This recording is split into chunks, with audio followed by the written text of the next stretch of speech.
In a shocking turn of events just last hour, Canadian Prime Minister Mark Carney and U.S. President Donald Trump announced their intention to finalize a trade and security agreement within a mere 30 days. This optimistic declaration comes as the two leaders engage in discussions at the G7 summit in the breathtaking Alberta Rockies. But beneath the surface of this positivity lies a tumultuous trade landscape set to ignite global tensions. Locked away in his steel fortress, Trump unleashed a torrent of tariffs, sending shockwaves through global trade. The abrupt imposition of a 25% tariff on countless goods, coupled with a 10% increase on energy products, stirred a silent storm in Canada. In a surprising tactical retreat, Carney chose not to endorse the summit's final statement, effectively erasing the potential for a united front with the U.S. In this G7's history-making moment, silence spoke louder than words, leaving Trump scrambling for a comeback, as he threatened even steeper tariffs. Canada's response? A vigorous campaign dubbed "Mash Stand with Steel," spreading like wildfire in mere minutes. In just 3 days, businesses from Montreal to Windsor recalibrated their supply lines, and Detroit's car industry faced grim profit forecasts. Over in Europe, the reverberations were equally jarring. President Ursula von der Leyen labeled the tariffs a minefield, and just like that, a $150 billion support fund for Ukraine was initiated, turning the tide against unilateral demands from Washington. Meanwhile, the geopolitical chessboard expanded as Macron rebuffed Trump's outreach toward China and Russia, branding it as explosive for Allied unity. German Chancellor Friedrich Merz voiced similar concerns, eliminating any chance of a friendly return to the G8 for Russia as long as their aggression in Ukraine continued. The once stable alliance now appeared as two diverging paths, each filled with potential turmoil. Back in the U.S., a domestic crisis was brewing. The dawn raid called Operation Safe Haven disrupted communities in Chicago, with ICE agents rounding up hundreds of undocumented workers. This aggressive maneuver not only threatened immigrant lives but also sent ripples through crucial industries like agriculture and hospitality. Economists warned that this labor shortage would compound the fallout of the steel tariffs, giving rise to inflation as an unwelcomed guest at the economic feast. As we peer deeper into the unfolding chaos, we must confront the question: can diplomacy triumph over the clamor of tariffs and trade wars, or are we witnessing a dramatic reshaping of international relations that might leave the U.S. more isolated than ever? All eyes remain fixed on the next moves in this high-stakes game of economic chess. Can Carney maintain his strategic silence, or will he find his voice amid the rising tides of conflict? As the storm brews, only time will tell who will emerge victorious in this battle for global supremacy. As alliances cracked under the strain, the United States and Europe were suddenly at crossroads, their paths colliding like runaway trains for the first time. Back at home, turmoil intensified thousands of miles from the summit halls, where immigration and customs enforcement agents unleashed Operation Safe Haven, grinding Chicago's little village neighborhood to a halt. Picture this: will Donald Trump's steel wall collapse under the weight of global outrage, exposing his administration as isolated bullies begging for mercy? The oddpoids hit like a thunderclap at daybreak, helicopters thumping overhead, sirens wailing through foggy streets. Hundreds of undocumented workers, yanked from warm beds, hands cuffed in the chill dawn air. The sharp sting of zip ties on skin, the acrid smell of tear gas lingering. Payrolls trembled nationwide, agriculture fields empty, hospitality kitchens understaffed, construction sites echoing with unanswered calls. Economists whispered darkly, was this tariff tsunami just the start of a hidden tax? Inflation lurking, ready to devour American wallets. Now, peek behind the velvet curtain. Prime Minister Mark Carney slipped quietly into the gleaming marble corridors of Ottawa's Parliament. No throng of TV crews clamoring for shots. His voice steady, he declared the draft summit statement pulled back, unread by world eyes. Usually, the host nation sketches the framework months ahead. The U.S. tweaks a detail here and there.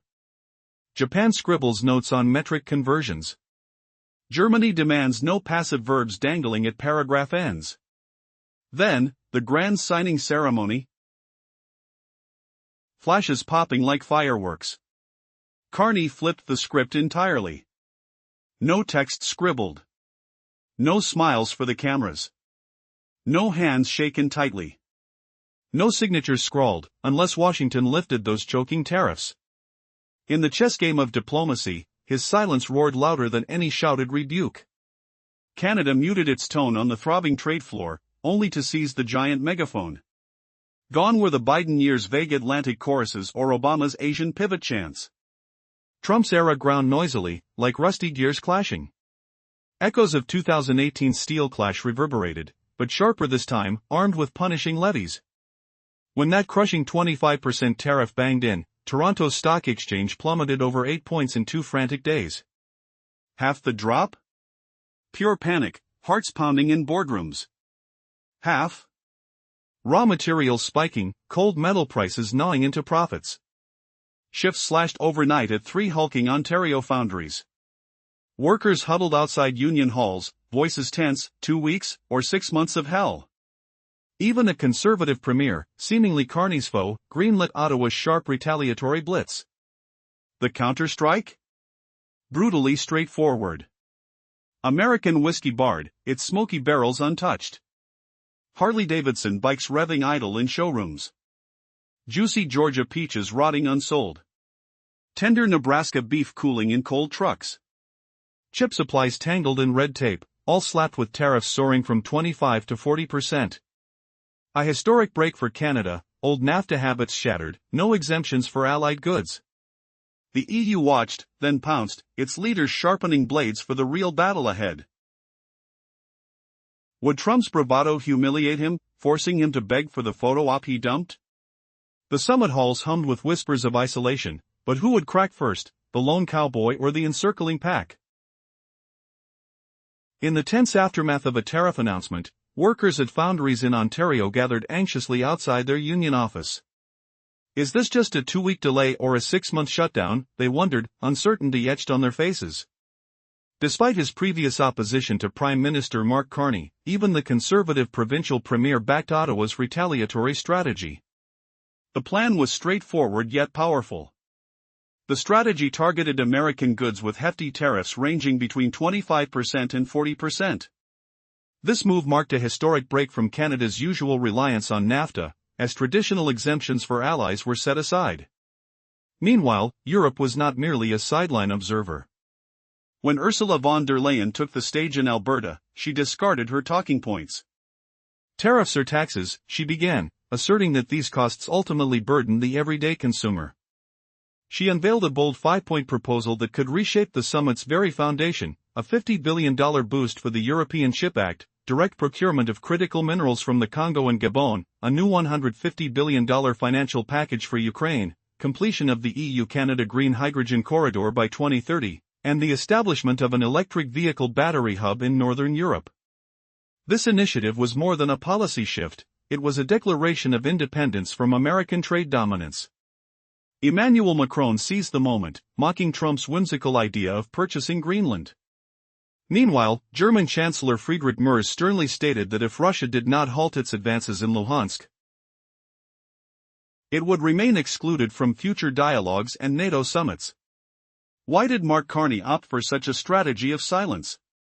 He was well aware that the previous joint statement during the last steel crisis had been swiftly disregarded by Trump, who disbanded the agreement with a single tweet upon his return to the U.S. Carney understood that showing up for a staged photo op could lead to more punitive trade measures, casting shadows on Ottawa's standing. Rather than clash with Washington, he perceived the summit as a platform for middle powers to redefine their roles in a post-American geopolitical landscape. As tensions simmered, the stakes rose higher. Would Canada and its allies find a way to fortify their positions and establish sustainable supply chains despite rising tariffs? Would the G7 summit serve as a turning point, reshaping not just trade policies but the very fabric of international relations? The world held its breath. In the prior chapter, Canadian Prime Minister Mark Carney broke away from diplomatic norms during the Alberta G7 summit. He chose silence over words, withdrawing the joint statement and refusing a photo op unless tariffs reversed. This move humiliated Trump, sparking retaliation threats. Carney saw it as positioning middle powers post-U.S. dominance. Did you know a single Fiat's deafening roar could shatter continents? The Air Force One engines cleaved the Alberta air that day, drowning out the whispers of diplomacy. Picture the crisp Rocky Mountain wind whipping through the summit grounds. The scent of pine mingled with jet fuel. Trump's grip tightened on the plane's railing, sunglasses masking his rage as flashbulbs popped like distant gunfire. Europe unleashed its counterstrike.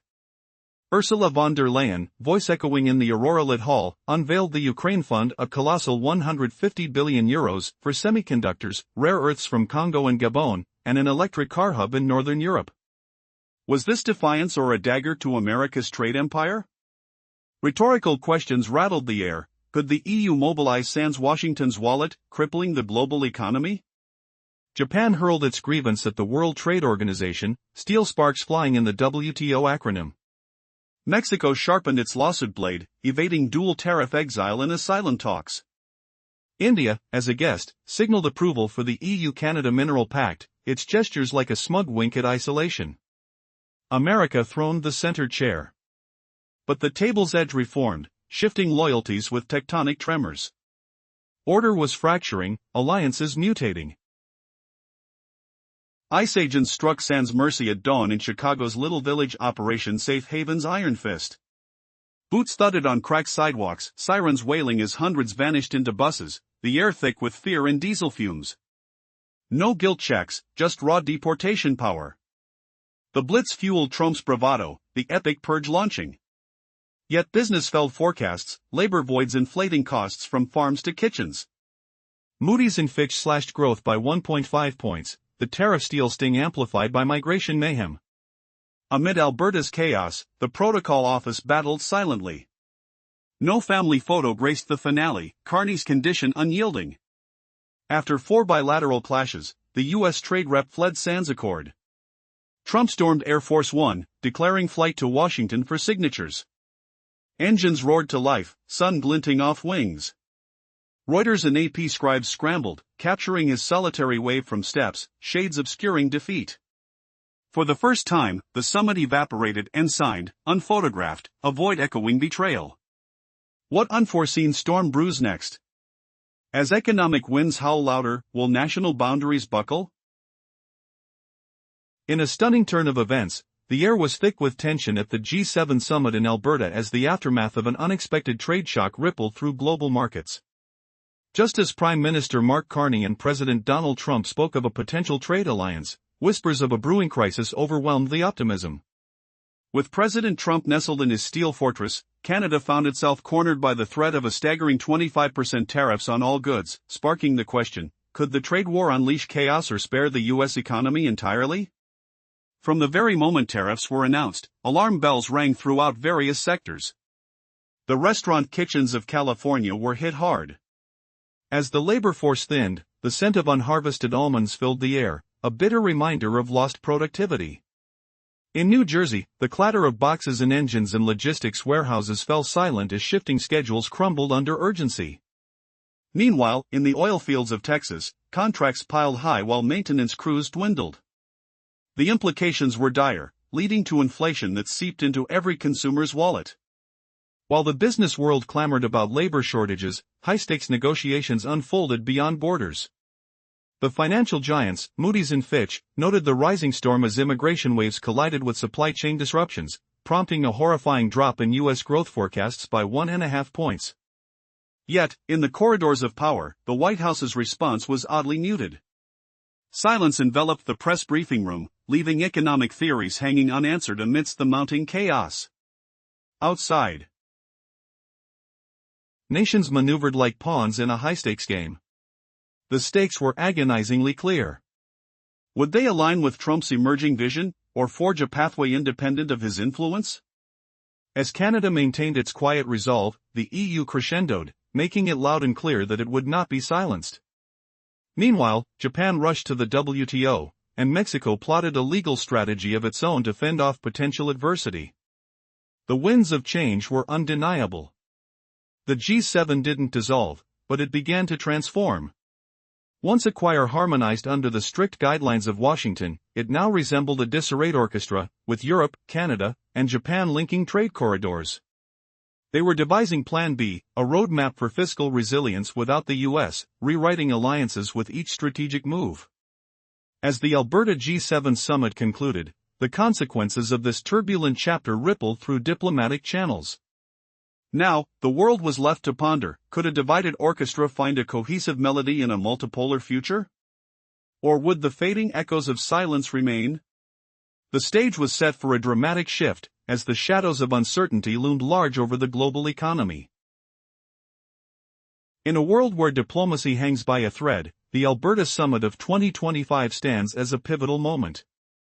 This gathering, meant to foster unity, has shifted into a multifaceted confrontation. With no agreements signed, it appears as though the once synchronized G7 has transformed into a chaotic orchestra, each member playing their own tune. Europe, Canada, and Japan are forming free trade pathways, daring to draft a plan without the United States. As the pressure mounts on NATO nations to hike defense spending, a curious silence descends, no agreement to meet budget targets is seen.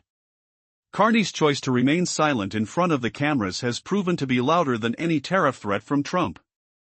What does this mean for the global landscape? Is America willing to retreat behind the substantial wall created by its tariffs? Or will it seek reconciliation and genuine solutions before it becomes isolated? Currently, America is constructing a wall of silence around itself while Canada uses its own quiet diplomacy as a tool. Europe is raising its voice, organizing alternative funding sources, and Asia appears to be forging connections in both directions. Now, the International Monetary Fund and World Bank are cautiously lifting the risk of uncertainty from their growth forecasts. The historic Alberta Summit may not need the flash of cameras, it marks a rupture in international relations.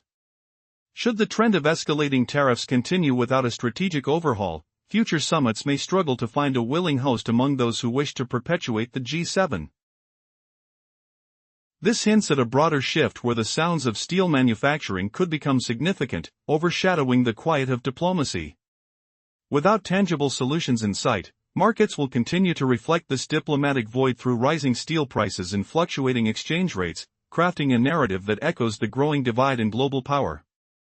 In this evolving tale, the stage is set for a dramatic conclusion. Will America adjust its course and foster collaboration, or will it find itself navigating through an economic wilderness? It's a question that looms over the future of international trade and cooperation, echoing like a silent alarm ringing for all to hear. In a world where silence can speak louder than words, Canadian Prime Minister Mark Carney executed a strategic move that shocked political observers. Instead of publicly addressing the surprise announcement about a 25% tariff on all goods and an additional 10% on energy by the White House, he chose to withdraw from the summit's final statement entirely. No family photo, no handshake with Trump, just silence that left the American leader off balance and scrambling for control. As Trump landed in Alberta, his rhetoric escalated. He threatened a staggering 50% hike on tariffs.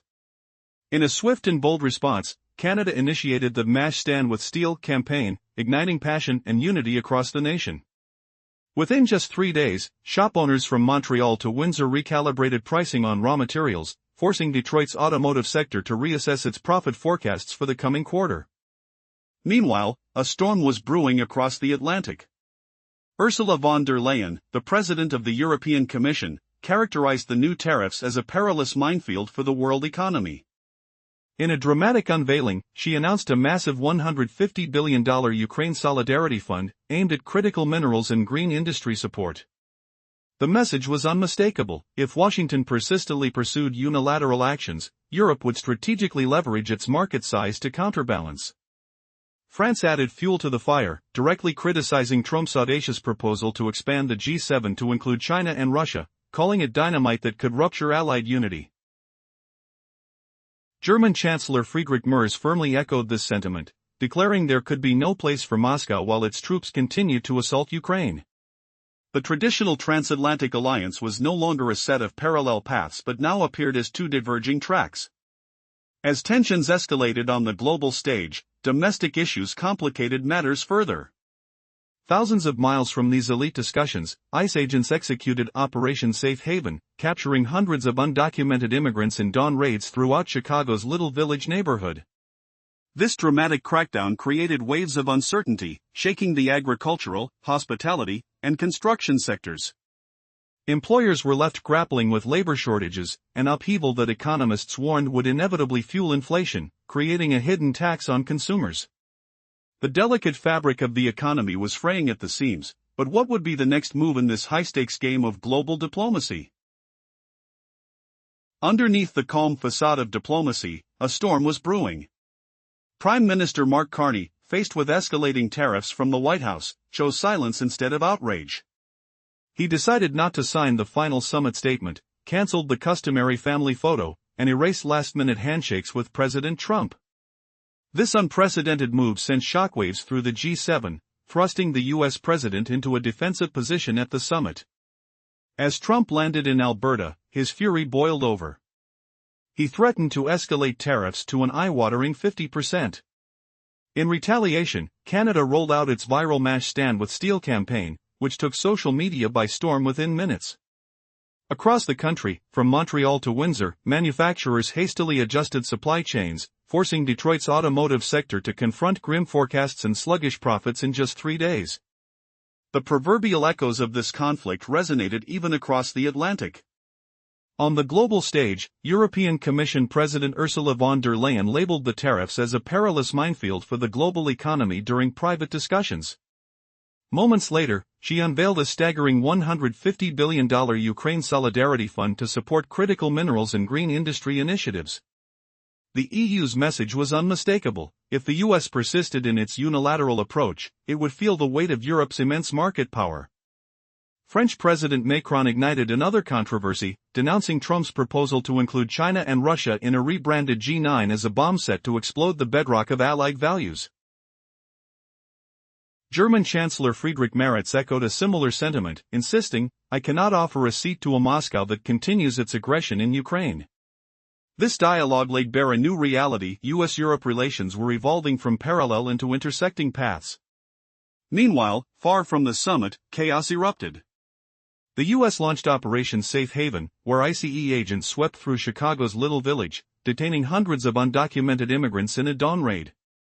The ripples of this operation rocked the workforce in agriculture, hospitality, and construction across the nation, revealing a deepening labor shortage. Economists noted that alongside the burdens of steel tariffs, the sudden lack of labor would likely manifest as hidden inflation, a silent tax on everyday Americans. What was Carney's strategy? The answer lay in his silence, a calculated move informed by the memory of past failures and negotiations with Trump. He understood that entering this battle with words would yield no victory. Instead, he chose to redefine the rules of engagement in global politics. As the world watched, the stakes were rising, and the outcome hung in precarious balance.